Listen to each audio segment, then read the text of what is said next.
Si Mang Dionisio Ogana, 74 anyos ng Barangay Mayamot, Talugtog, Nueva Ecija, ay nakaburol ngayon. Natuklaw siya ng kobra habang nagpapatubig sa kanyang palayan. Naglakad siya ng marahil ay higit sa 1 kilometro ng masukal at maputik na pilapil. Tumawid sa tulay na kawayan at muling naglakad ng ilang daang metro bago nakarating ng kalsada at nakahingi ng tulong. Nakaya po naman hanggang dito. Pero nung sinakay po ng single, sabi po niya, yung tatay ko, parang nanginginig na siya. Sa tumulong sa kanya, nakakausap ka ng mausap? Opo, kahit hanggang dito sa bahay, kaganda ko pang kinausap. Pero nung natalian ko na dito, tapos meron na yung sasakyan namin na tricycle, hanggang dyan na nga lang po hindi na niya kayang iakbang yung kaliwang paa niya.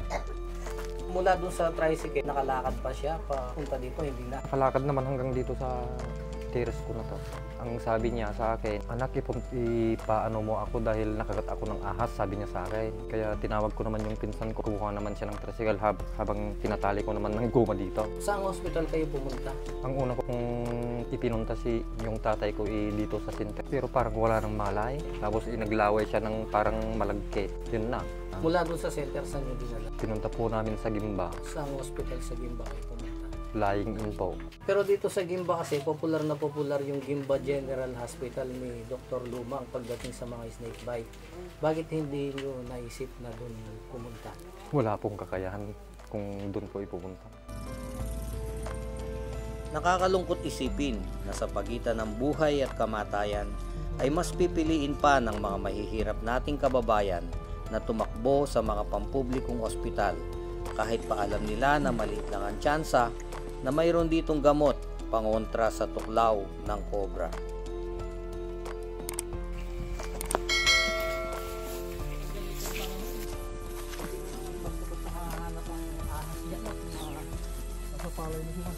Kasama ang kanyang mga anak na lalaki ay binaybay namin ang mga pilapil kung saan posibleng natuklaw ng kobra si Mang Dionisio.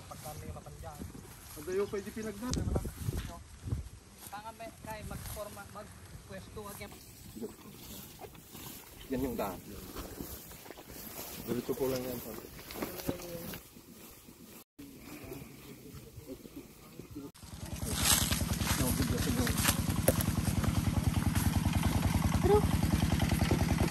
Hey! Oh.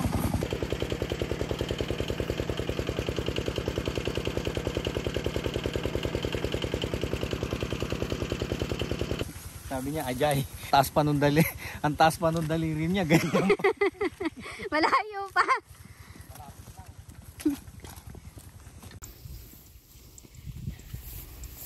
Sitwasyon pala dito kapares nung sa pinuntahan natin sa Cagayan.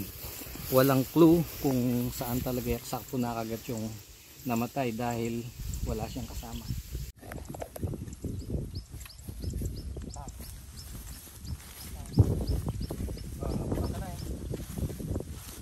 Yung mga ahas. Ganun ang gustong gusto.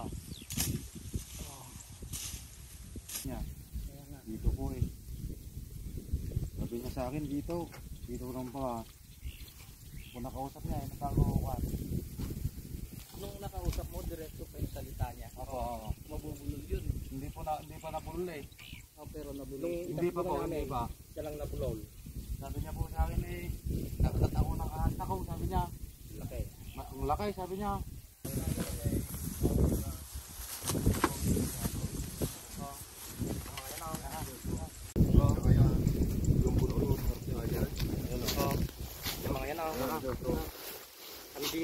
Kobra ya, boss? Yung butas, o maraming butas po dyan. Ayun o. Naman na kaya medyopan pa lang. Yung butas o.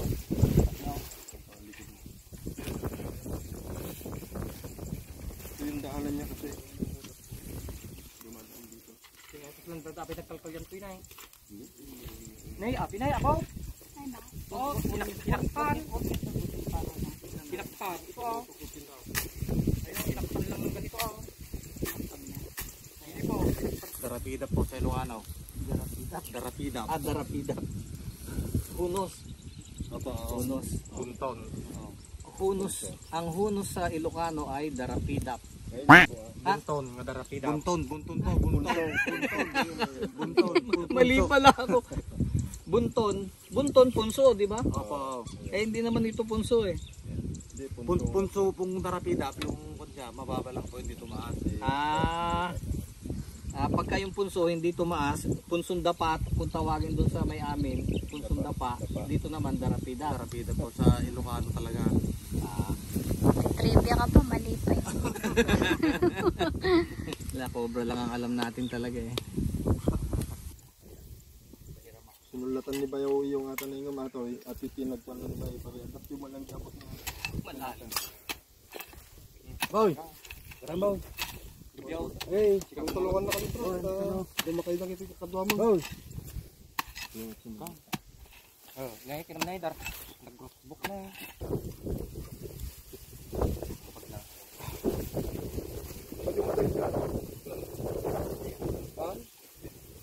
Pwede yung pinala, pray. Pwede, kaliente pa di bunton tapos adi damdam mo sinundot ko dyan sa talagang sa ko lang.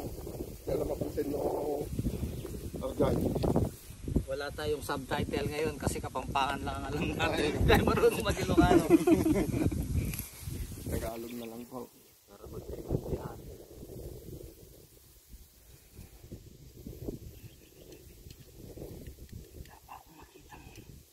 Wala pa ako makitang box na dito. Ay, man Sugsugusog lang. Pero maliit lang yan.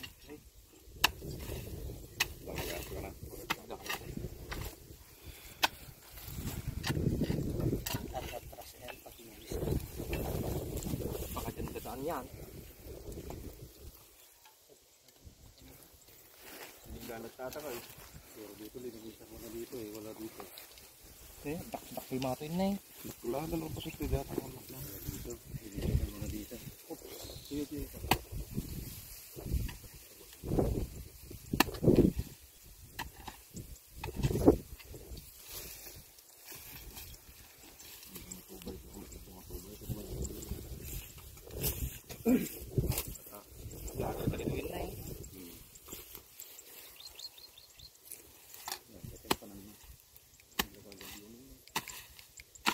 Nag-grupa.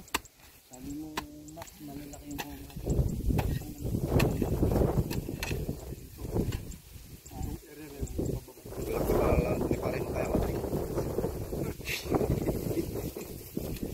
Binaliktad di kalong mo.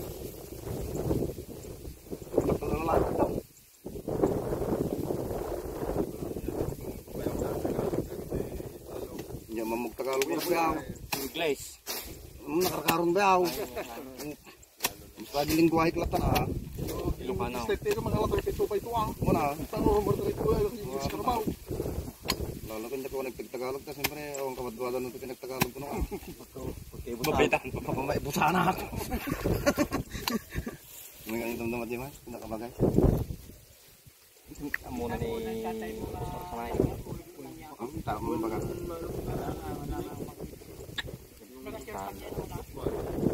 Ay nga ito darapido pag ginay. May ganito pa. May ganito pa na bunton sa malapit.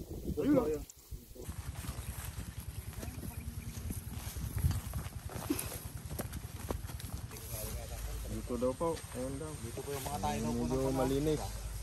Yung butas, yung sabihin ko sana kanina. Yung butas po yun.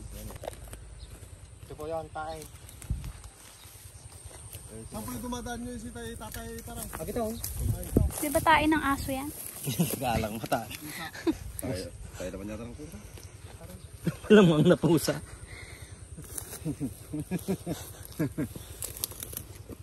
Alam ko magaling ka lang sa pamumutol ng kuryente eh.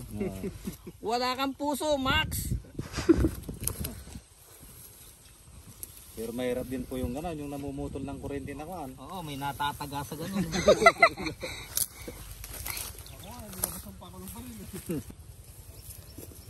Max, si Bak! May bakas? Sabi niya, Kung sa sinilip mo. matigas kasi. Pag matigas na ganyan, mahirap. Mahirap pakasan. Mahirap bakasan eh. Mabirbiro kan, hindi ko kuminata, di na mabiro kan. Mabirbiro. Naintindihan ko. Hindi pa yung pwede. Naintindihan ko yung sinabi niya. Ay, pag hinahanap mo daw, hindi Hindi mo mo makita. makikita. Lililim muna si Lolo. Napudot. Napudot. Nang napudot.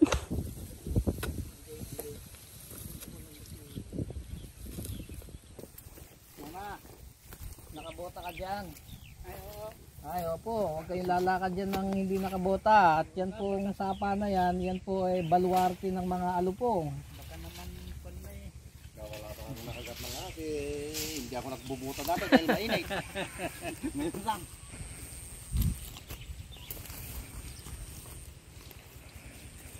Lamay mo manatang ba yung bumbam? Wala rin ba kasi?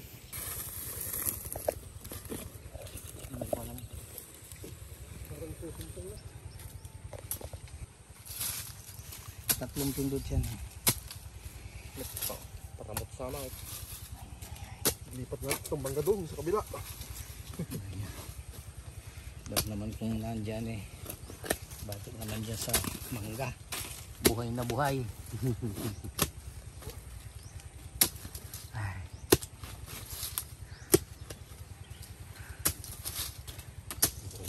MJ, buhatin mo ako pabalik. Malapit na po pagpapalik. Oo, malayo lang Oo pagpapunta. nga. Pagpabalik, malapit na. Mabuti na lang at masipag magkalkal at magsibak ang mga kasama natin.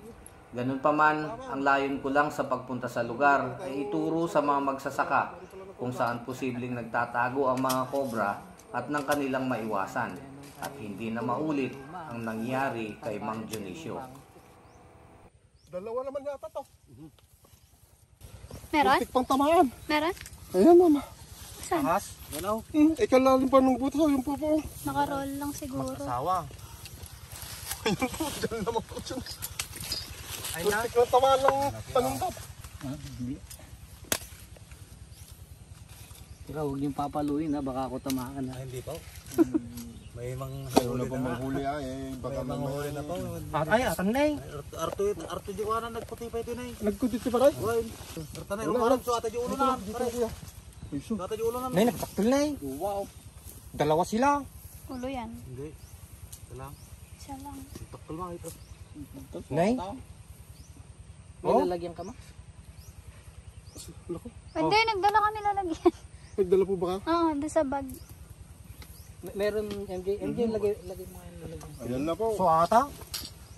So ata di kumbagat. Isa lang. Uy, titidalan na pare. Oo. Oh, ay, ay, ay. Ay, so.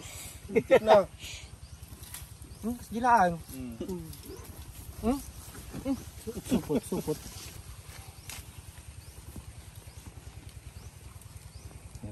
Bitaw. Tika na doon na. Ito kasing yung mga pantukin na lugar na ganyan. Tapos may mga paikot-ikot pa na mga sapa. Kahit na maglinis kayo diyan, isipin niyo, hukayin niyo lahat ng lungga. Marami silang pagtataguan diyan.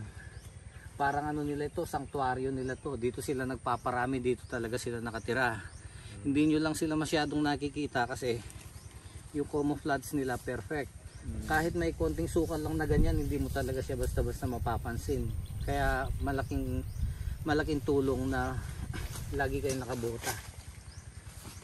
Karamihan kasi mga magsasaka hindi nagbobuta kasi mabigat gamitin yan pagka malambot yung lupa. Bumabaon kasi sa putik. Nababaan po kasi. Kaya kung May iwan yung buta. Ayon kay Dr. Felix Lumang ng Gimba General Hospital, isa ang talugtog sa pinakamaraming kaso ng mga tuklaw ng kobra na nakakarating sa kanila. Sabi pa niya, sila lamang ang tanging hospital sa Nueva Ecija na mayroong antivenom. Well, laging may antivenom siguro ang ibig niyang sabihin. Yung iba kasi, kadalasan wala. Dahil kulang talaga ang produksyon ng RITM. At yan po ang dahilan kung bakit patuloy nating itinatampok ang mga kaso ng mga natutuklaw ng ahas. Baka sakali mapansin na ng mga kinauukulan at magawan na ng aksyon. Si Mang Dionisio ay ililibing sa ika-27 ng Pebrero. Sa mga gustong tumulong sa pamilya, nasa ibaba po ang GCash number ng isa sa mga apo. Maaari po ninyong tawagan muna para makatiyak kayo na sa kanila makakarating ang inyong tulong. Maraming salamat.